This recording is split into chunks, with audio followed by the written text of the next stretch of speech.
பாமகவுடைய அந்த தேர்தல் அறிக்கை பொதுவாக ஆட்சியில் வரக்கூடிய கட்சிகள் தவிர மற்றவர்கள் சொல்வது என்ன சொன்னாலும் அதில் இருக்க சில அம்சங்கள் நல்லா இருக்குது. யாராவது எடுத்துங்க பார்த்த தடவை ராமதாஸ் சமூக நீதிக்கு எதிராக போராடுறது விட்டுட்டு இப்போ பையனுக்கு எதிராக போராடுற நிலைமைக்கு வந்துட்டார். இப்போ வேல்முருகன் வந்தது திமுகவுக்கு செம்மாடி உள்ள. ஏற்கனவே விஜய் வேற வட மாவட்டங்களில் அதிக வாக்குகளை பிரிப்பார். ஐயா சொன்ன மாதிரி மானமுள்ள வன்னியனாக இருந்தால் நீங்கள் எனக்கே வாக்களிக்கணும். ஐயா கண்டிப்பாக ஐயாட்டு போய் மாமல்லத்தில் சொல்லுவான், ஐயா உங்களுக்கு தான் ஐயா போட்ட படத்துல காட்டுவான் பாரு, அண்ணே உங்களுக்கு தானே போட்ட ஓட்டு, நீங்க நம்ப மாட்டீங்கன்னு பாருங்க எடுத்து காட்டுவான் பாரு. தமிழகத்தை ஆண்ட மிகப்பெரிய ஒரு கட்சி, கட்சியுடைய தலைவருக்கு சொந்தமா ஒரு வாகனம் இல்லை, வீடு இல்லைன்னு சொல்றது. அவருக்கு என்ன வருமானம்? அதை வச்சு டிஃபரெண்ட் கார் வாங்க முடியுமா? ஆனால் அவருக்கு ஒன்றும் இல்லைன்னா மட்டும் நம்ப மாட்டேங்கிறீங்க. ஸ்டாலின் தர்மம் வெளியே வர்றது எளிமையான வாழ்க்கை வாழ்ந்துச்சு. அண்ணாவே இருந்தார். நாட்டுக்காக உழைப்பதற்கு அண்ணா பிறந்தார். பொது நலத்தில் தானே நாள் முழுவதும் கண்ணா இருந்தார். ஏற்றுக்கொண்ட பதவிக்கெல்லாம் பெருமையை தந்தார். தன் இனிய குடும்பம் ஒன்றுக்கு தான் வறுமையை தந்தார். அவனுடைய தலைவர் தன் மகனுக்காகவும் மகளுக்காகவும் மனைவிக்காகவும் அம்மாவுக்காகவும் அப்பாவுக்காகவும் கொடுத்ததை கடன் சொல்லிட்டு கணக்கட்டுறாரு. உங்களுக்காக தான் நான் வந்திருக்கேன் அப்படின்னு சொல்லிட்டு குடும்பத்துக்காகவே இல்லாத விஜய் எப்படி உங்களுக்காக அப்படின்னு சொல்லுவார். கூட்டத்தை வாட்ஸ்அப் குரூப் வச்சுக்கிறாங்க. ஆமா, புஷி சொன்னார்னா செயற்கையா ஒரு இதை உருவாக்க. நேற்று ஒரு காணொலியை காமிச்சாங்க. ஒரே பெண் அழுகுறா போல, இன்னொரு இடத்துல அதே பெண் பெக்ஸ்லாம் போட்டுட்டு அதே துண்டுல அழுகுறா போல, விஜய் அண்ணா கத்துறா போல அப்படின்னு சொல்லிட்டு எங்க பண்ணலையாங்க. சிஎம்க்கு ஐயா நான் இலங்கை பெண்ணு, அப்பா அவங்கள நான் கட்டி பிடிச்சிக்கலாமா அதுன்னு விட்டு. அப்புறம் இன்னொரு இடத்துல பார்த்தா விடியல் பயணம் பற்றி பேசலையா. ஜூனியர் ஆர்டிஸ்ட் தானே இங்கே ஜூனியர் ஆர்டிஸ்ட் வச்சு பண்ணுறாங்க. அங்கே தொண்டர்களே மாறி பண்ணுறாங்க. அண்ணாமலைக்கு ஒரு அம்மா அழுதுச்சு இல்லை, அதே அம்மா வேற ஒருத்தருக்கு ஒருத்தர் அழுதுச்சு.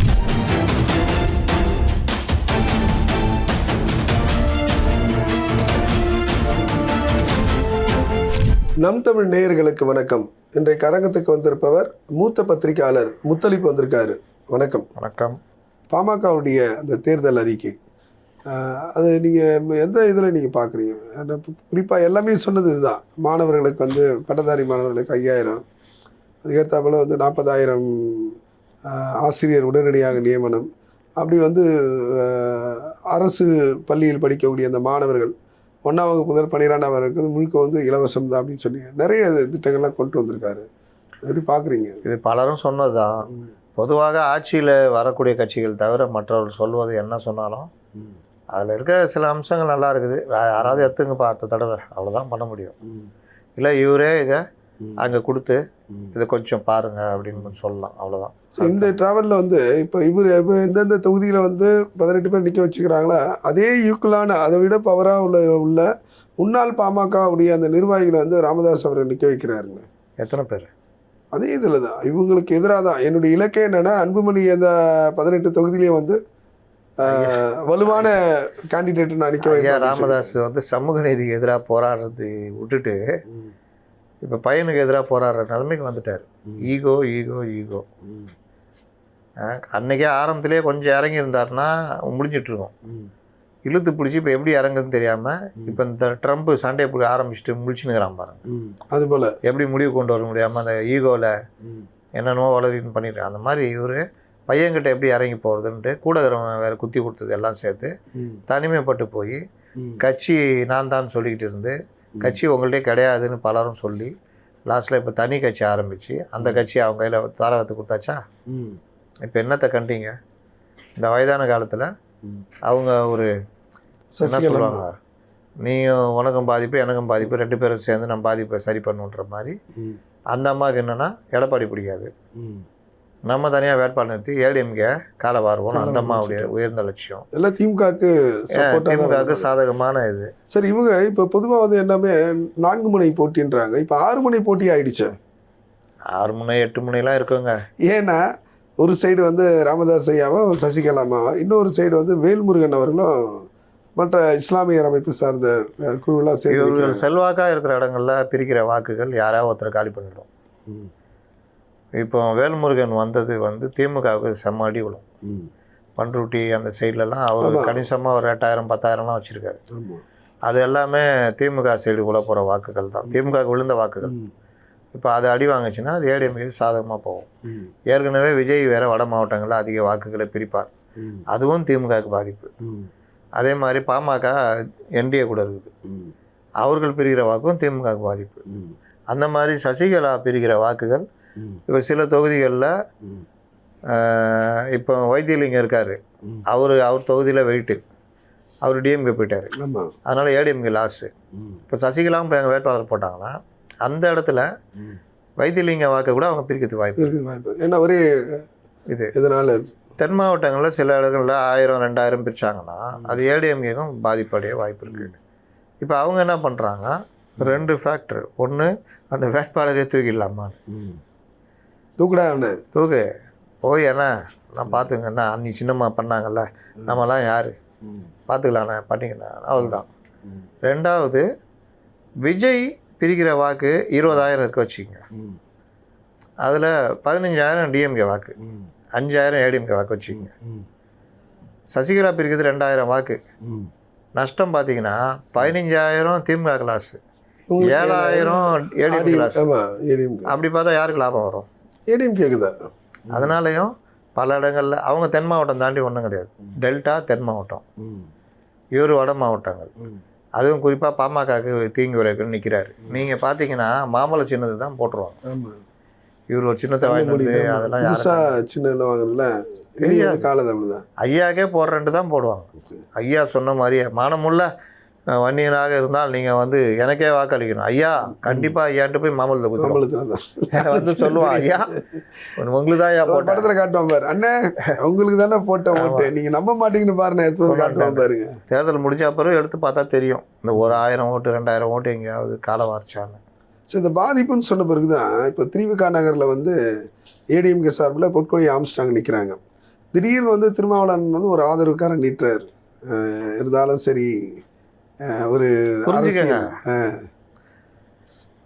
அது வந்து எப்படின்னா அங்கே செக்கு வைக்கிறாருன்னு சொல்லலாம். திமுகவுக்கு ஒரு செக்கு, அவ்வளோதான்.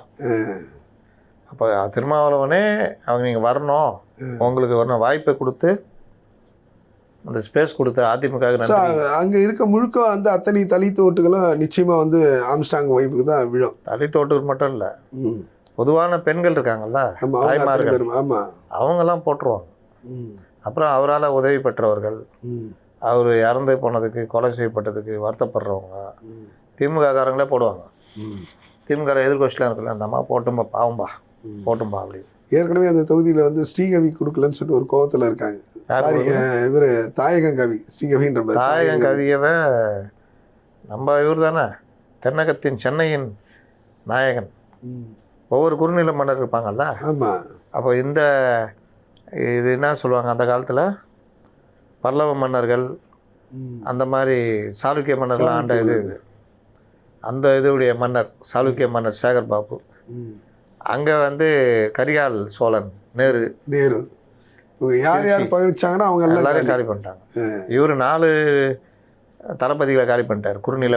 குறுநில மன்னர் கீழே யார் இருப்பா, நாயக்கர்கள் அவங்க இவங்குவாங்களா, அந்த மாதிரி அவங்களெல்லாம் காலி பண்ணிட்டாரு. பரந்தாமன், அதோட கேபிபி சங்கர் தான். ஆமாம், ரொம்ப அநியாயம்.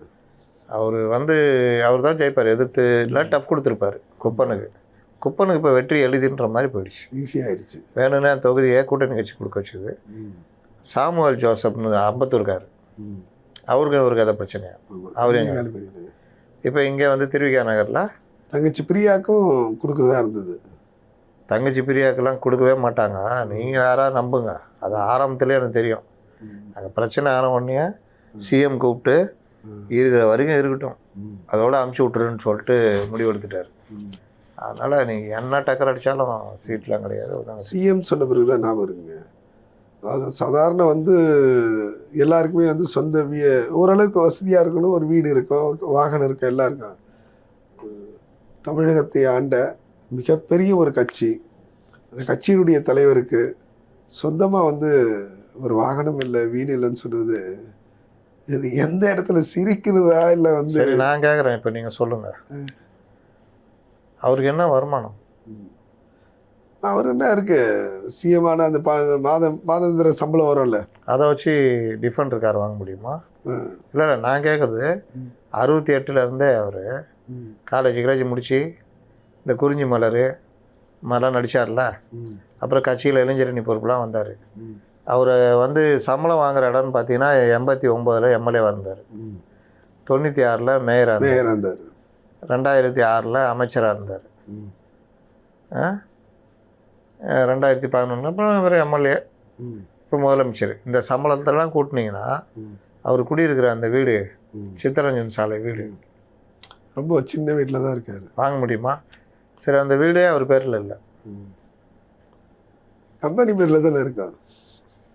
அப்போ இதெல்லாம் வந்து இல்லை உண்மையாகவே வாங்க முடியுமான்ற அந்த வீட்டை? அதெல்லாம் வாங்க முடியாது, அவ்வளோ பெரிய வீட்டை. அப்புறம் அந்த பார்க்கிங் நம்ம நோத்துரு சேஷாத்ரி ஐயர்னு ஒருத்தர் பிரச்சனைலாம் ஆயிடுச்சு. ஆமாம், அது இருக்காது. அப்போ அந்த மாதிரிலாம் வாங்க முடியாதுல்ல. அப்புறம் அதெல்லாம் நம்புறீங்க. ஆனால் அவர் ஒன்றும் இல்லை, நான் மட்டும் நம்ப மாட்டேங்கிறீங்க. டெஃபெண்டர் கார் அவருக்கு இல்லை, அவர் கட்டியிருக்க காமராஜருக்கு அடுத்தது வந்து ஸ்டாலின் தான் ரொம்ப எளிய வருன்ற எளிமையான வாழ்க்கை வாழ்ந்துட்டு. ஏன் அண்ணாவே இருந்தார், நாட்டுக்காக உழைப்பதற்கு அண்ணா பிறந்தார், பொது நலத்தில் தானே நாள் முழுதும் கண்ணா இருந்தார், ஏற்றுக்கொண்ட பதவிக்கெல்லாம் பெருமையை தந்தார், தன் இனிய குடும்பம் ஒன்றுக்கு தான் வறுமையை தந்தார். நல்ல விஷயம் தானே. இவரும் அப்படிதான். ஆமாம், சொந்தமாக தனக்கு இல்லை, நாட்டு மக்களுக்காக உழைக்கணும்னு சொல்லிட்டு காரே அதோட பெரிய விஷயங்க. தாவேக்கு அவனுடைய தலைவர் அதாவது இளைஞர்கள் கொண்டாடக்கூடிய ஒரு சூப்பர் ஸ்டார் கூட சொல்லலாம். எங்கேயுமே சரி அண்ணா அண்ணா அண்ணான்னு சொல்லிட்டு அந்த அண்ணனுக்காக உயிர் கொடுக்கக்கூடிய சகோதரிகள் தம்பிகள் அவ்வளோ பெரிய ஒரு கூட்டத்துடைய தலைவர் தன் மகனுக்காகவும் மகளுக்காகவும் மனைவிக்காகவும் அம்மாவுக்காகவும் அப்பாவுக்காகவும் கொடுத்ததை கடன் சொல்லிட்டு கணக்கட்டுறாரு. ஒரு அமௌண்ட் எப்படி ஒரு முன் உதாரணம். இப்போ ஏன்னா இவர் பின்னாடி வந்து அவ்வளோ பேர் இருக்காங்க, இளைஞர்கள் பட்டாளம் இருக்கு. ஸோ அதையே வந்து ஒரு அப்பா அம்மாவுக்கு கொடுக்குறது வந்து கொச்சப்படுத்துகிற போல தானே இருக்குது. அது எப்படி கடன் அவர் சொல்லலாம்? அது வருமானத்தில் ஒரு பகுதியை ஒதுக்கி அவங்க பேரில் டெபாசிட் பண்ணுறது இந்த மாதிரி இருக்குல்ல, அதை வந்து கடனாக காமிக்கலாம். ஒரு ஷேரு கம்பெனியில் இவங்களை சேர்க்கும் போது இவர்களுக்கான ஒரு இதை இவர் ஏதாவது கடன் மாதிரி கொடுத்து அதை அவங்கள அப்படி உள்ளே கொண்டு வந்து ஷேர் மாதிரி காமிக்கலாம். நாளைக்கு அதை வந்து இவரே எடுத்துக்கலாம்ல. என்னன்னா டோட்டலாக இவர் யாரையும் நம்பலைன்றது ஒரு இது. அதனால தான் அது கடன் மாதிரி. அதான் சொல்றாரு அவர், என்ன என்னுடைய சொந்த வருவாய் 240 கோடியை விட்டுட்டு நான் வந்து பொது வாழ்க்கைக்கு வந்தேன் அப்படின்னு சொல்றாரு. ஆனால் கணக்காட்டத்தில் அவர் ஒரே ஒரு படம் நடிச்சாரு, 600 சில்லற கோடிங்க. இந்த ஒரு 4-5 படம் நடிச்சிருப்பாரோ.